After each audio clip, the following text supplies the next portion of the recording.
Hi,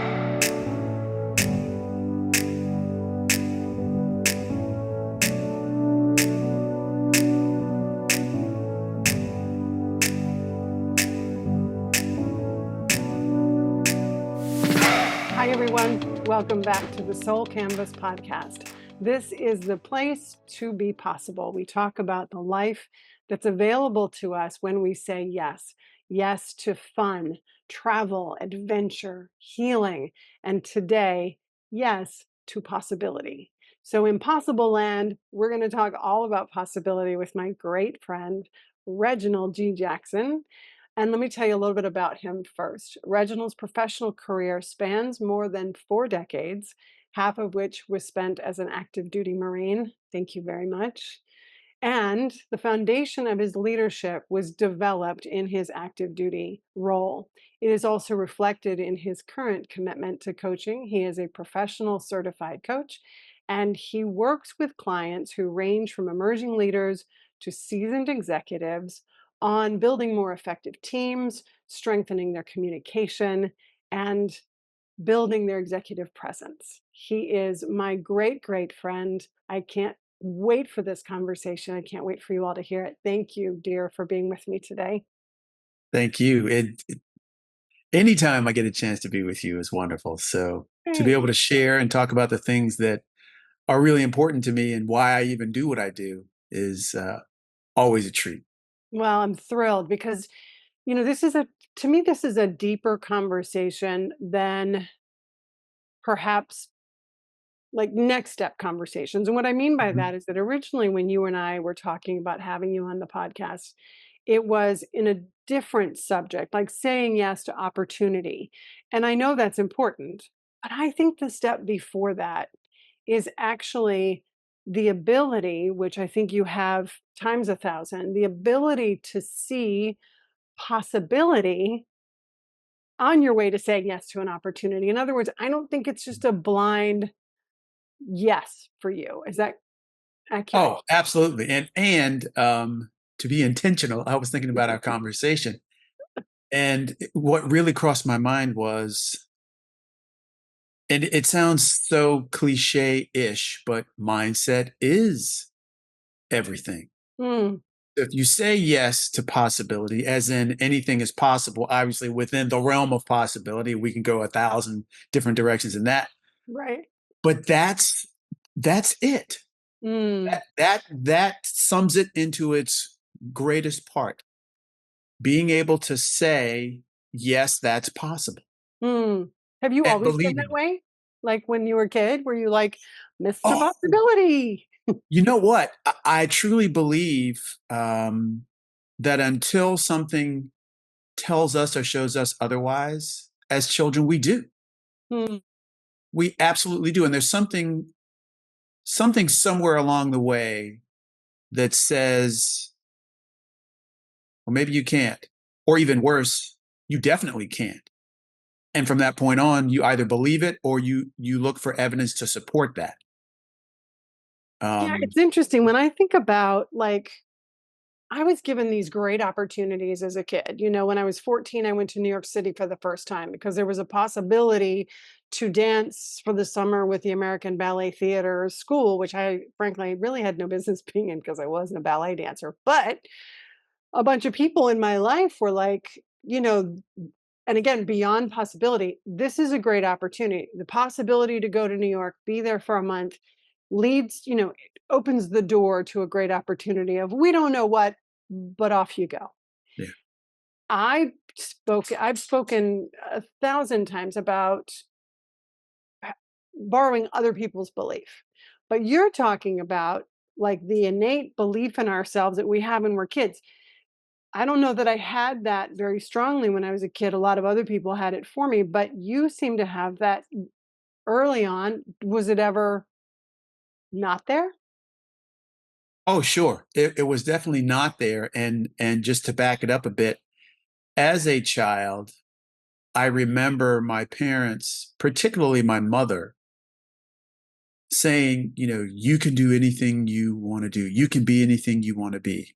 And in all fairness, and you and I are the same age. Mhm. Well, I'm older than you, but we won't go into go ahead. for And for wiser. I'm kidding. Go ahead. well, no, definitely wiser, and it's partly because of the age, but No. anything's possible. Oh, thank you. But the thing that I want to raise here is the in spite of which I had no idea about. Mm, So being born in, and yes, I don't mind saying, being born in 1962 mhm. and being born in the South, particularly South Carolina, both of my parents from South Carolina knew, where to go, where not to go, what the realm of possibility was as society dictated it. Sure. And with that possibility, and they were both educators, they said, hey, you know what? Teachers make more money in Virginia, so we'll move there, which they Mm, did. And so for me at a very young age, I think I was maybe 4 or 5 when we moved to Richmond, Virginia. yeah, Again, the realm of possibility. I'm a little kid. I think anything's possible. And I remember when their home was being built, we stayed in an apartment. That apartment complex had a pool, and this was at a time where, depending on where you lived, children could pretty much roam anywhere. right. And I remember this so vividly, at least the memory I have of it, is I had this hat, and my father had always said, don't leave the house without a hat on. Okay, Dad. Yeah. Right, for a story for another time. But I remember this kid at the pool took my hat. Yeah. And so I knew if I went home without that hat, I was going to be in trouble. So I go home, boohoo crying. My dad says, what's the matter with you? This boy took my hat. And he says, well, where is it? I don't know. He has it. And he said, well, if you don't go get that hat, I'm going to give you something to cry about. Well, of course, my dad was a lot bigger than that kid. Yeah. True story. I went back, I found him, I got my hat. Mm, Even though in that moment, like the realm of possibility was not a part of my thought process, that story is I would even say evidence of the thing you think is possible will be possible given circumstances that can support that. sure. So what's possible is for me to go get that hat. Right. What's also possible is to face the wrath of my father for not having my hat. And of course, it was a much bigger story than that, Sure, standing up sure. for yourself and that kind of thing. But the point I'm making here is if you believe it's possible, like affirmations, we've talked about that before. Yeah. The affirmation means nothing if you don't believe what you're saying. Mhm. So the belief in self, right? Self efficacy, self motivation, self. No one can do anything for you but you. Mm, So in that realm of possibility, if you believe it's possible, obviously, I, I'm gonna, it's possible for me to earn $1 million tomorrow. I don't know about that. Maybe win the lottery, like it's possible. Sure, it's possible, right? sure. To go But about again, it, but you gotta buy a ticket. yeah, exactly. The point being, you are more than able and capable of accomplishing things you set your mind to, providing you believe it. Yeah. Or, like I said, in my case, you borrow somebody else's belief on the way to building your own because I don't honestly think that I don't really think that I had a strong sense of possibility until I got sober, which was 85. I was Mhm. 24, just shy of 24 years old. And even then, I was like, oh, it's possible to get through a day without crying and puking, and yay for me. Like, Yeah, yeah, yeah, version of possible. But I became, because it was this kind of life or death thing for me, because it just was what it was, I got a very strong sense very quickly mm, of what's possible when you let other people show you what's possible, when you show up for that, right? yeah, I'm like, yeah, that's all I got to do. Get my ass to an AA meeting, get my butt in a chair, get a bad cup of coffee, and just be there. Like, let people believe, let them take show you this, learn this, whatever. And that's just who I was, and my life had to depend on it before I started listening. Plenty of other people, I'm sure, were trying to show me the possibilities ahead of that. And so, when you went into the Marine Corps, Mhm. who was that man? Oh. Okay, so I was an athlete in high school. I was a musician, so I was very dedicated to music. I was in bands, so marching band, jazz band, concert band, all those bands. All Um, the bands. all the bands, right? Sang in choir at church. So there was this thing about me that of course I didn't see at that time, but all the things that I really enjoyed, which took a lot of work, but it didn't seem like work because I enjoyed it, Hmm. were things that became possible. I remember leaving for boot camp and seeing it as this wild adventure.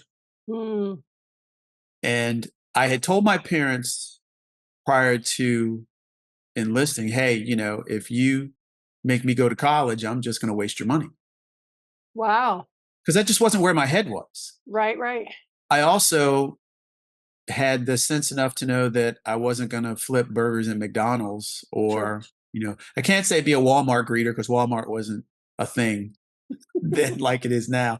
But, I got to Paris Island and I knew it was a huge challenge. And both my uncle, one of my mother's brothers, and my cousin, one of my mother's siblings' son, Hmm. were both Marines. So I was very impressed by that, and they were very impressionable.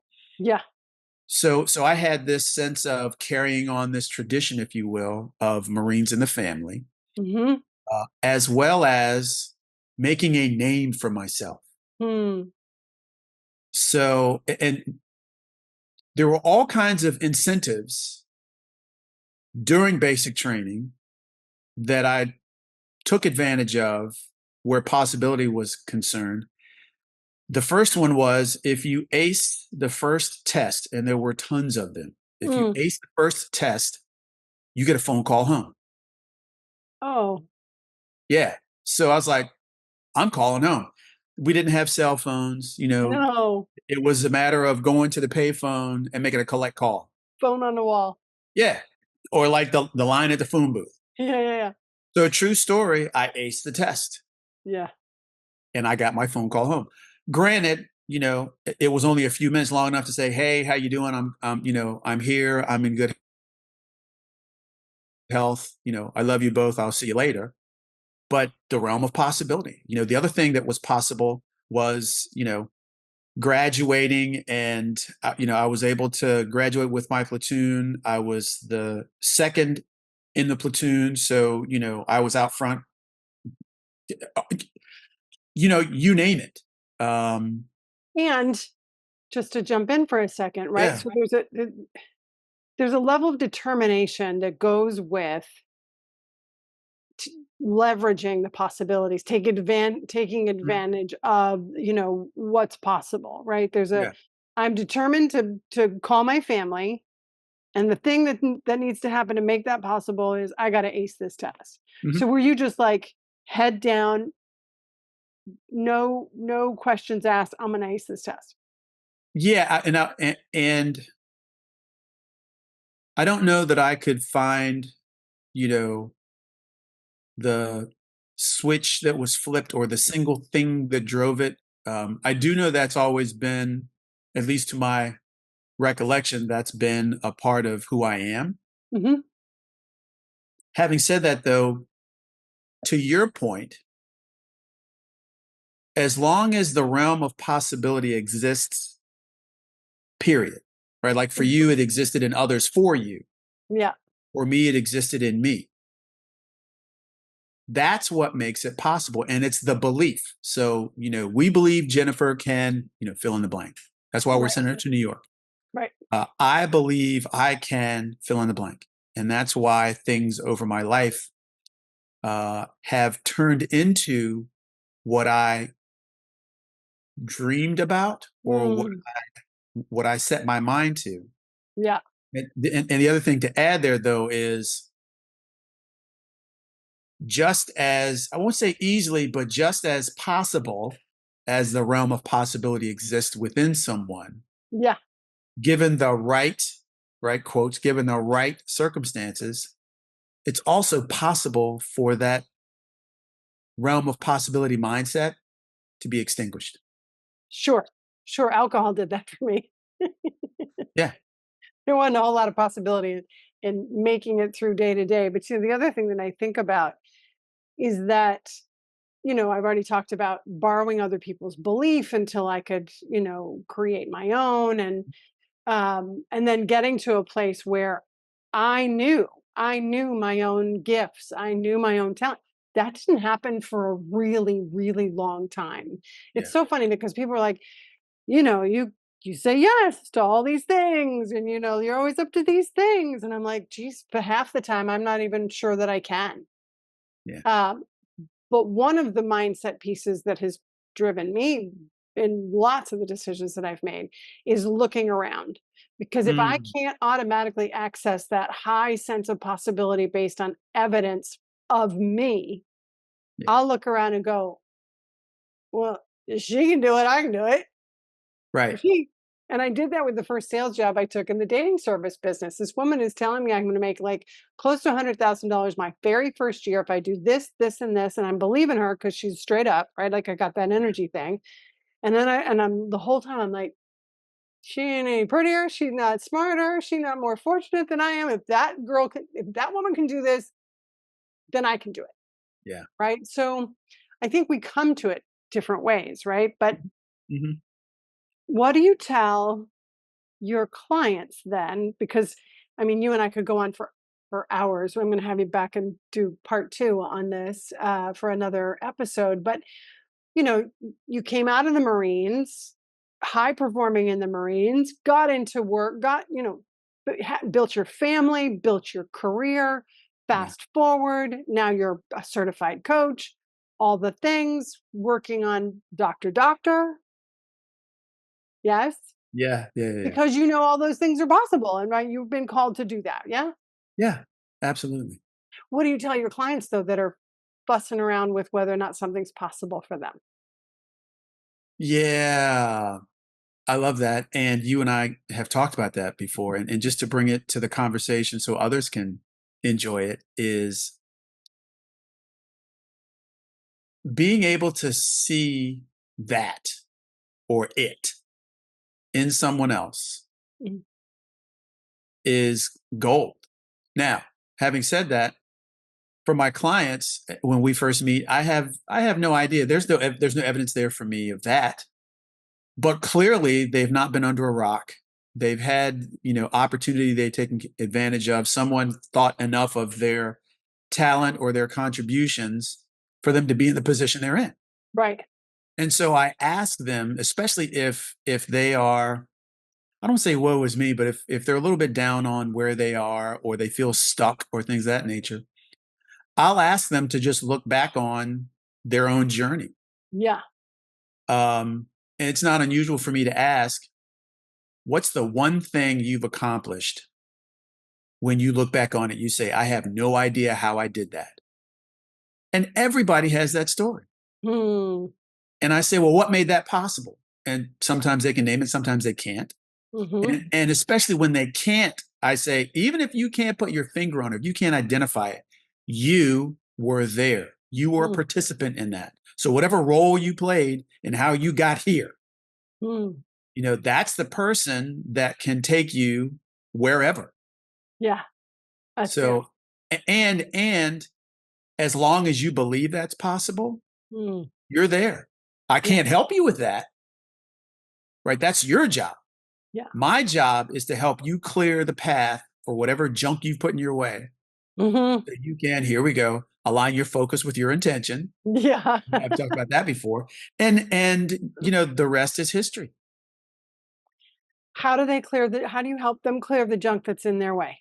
Yeah. So while this is certainly not a pitch for my practice, one of the things that I always answer when people ask me about my coaching philosophy is I help my clients turn chaos into clarity through systems and process. Yeah. And so for the clients that really resonate with me and what I have to offer, and usually they've read my bio and they ask me some questions, when we have what we call a fit call to see if we're a good fit.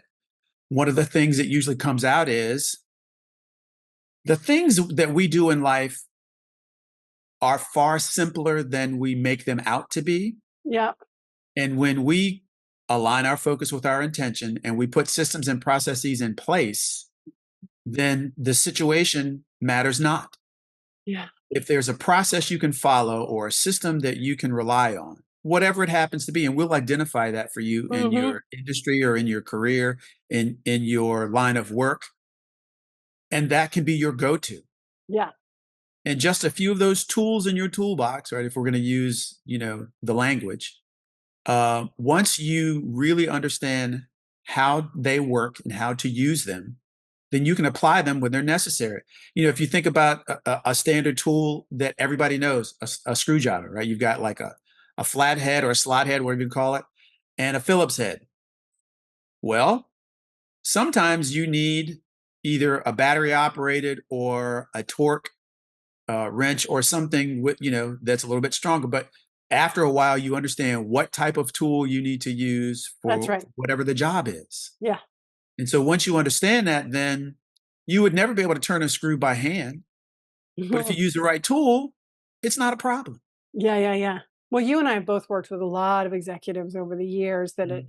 have come to some, high level positions in gigantic organizations that Yeah. still suffer from what I call the idea of perfectionism, since the actual Mm. perfectionism or perfectionist doesn't exist.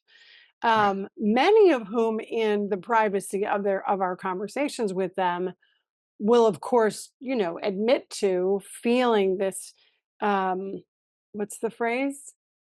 Uh What, imposter syndrome? Thank you. Thank you. Yeah. Imposter syndrome. At the same time that they're like, I don't feel like I belong here, but it has to be perfect. But I don't think I can. But it has to be, it's like this horrible fight within the brain and the psyche around.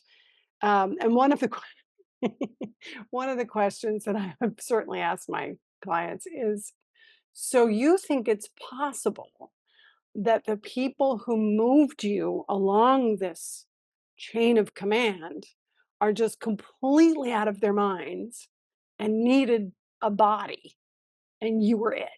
That's the possibility. And they're like, well, no, I know stuff. Okay, let's go there, right? Right. Right. Yeah. Yeah. And it's and you and I have had countless conversations about this. But the thing that is so interesting and amazing and sometimes hilarious is when they hear themselves, this is our clients, when they hear themselves say it, it sounds so much different. Well, and even if they don't think they deserve to be there, Mm, they're certainly not going to tell you they don't deserve to be there. right. Right. Right. So they'll find other words around it and dance Yeah. around it and things like that. And I like what you're talking about in terms of putting them back into the environment of the thing they did that they didn't think that was possible, Hmm. and their role in that. That's really beautiful. What's possible these days for you? Ooh. Ah. So on the personal front, and you and I have talked about this before, later this year, I'm going to be moving my parents into my home. Yeah.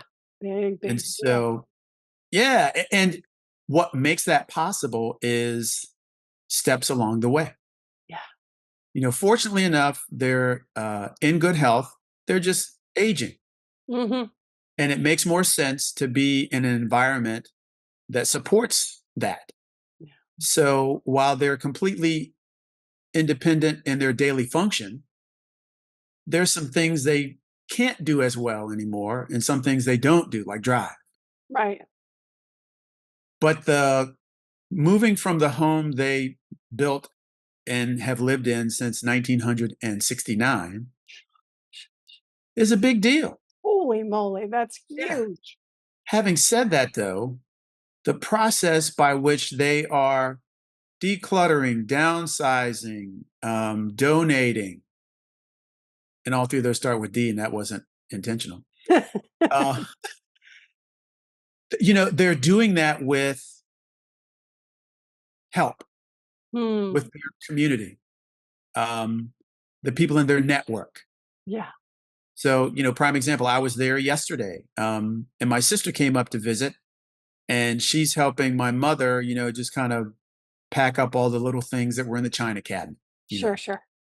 Um, you know, a lady from church that I grew up with came by to pick up a box of things, that they were donating. Yeah. So when I talk to my clients about things either in their personal life or their professional life, it's that we've heard it takes a village, your community, your network. Hmm. And so since we are primarily responsible for our journey through life, and there are so many others who can help us do Yeah. that or support us in doing that. Right. And so we didn't get anywhere by ourselves and we won't go anywhere by ourselves, yet we are primarily responsible for our movement, Hmm. right? And in the realm of possibility, I tell my clients there's this one question you can ask, and it starts with four beautiful words. Who do you know? Mm. Who do you know that's a great coach? Who do you know that can help me with? Who do you know that has information about? Yeah.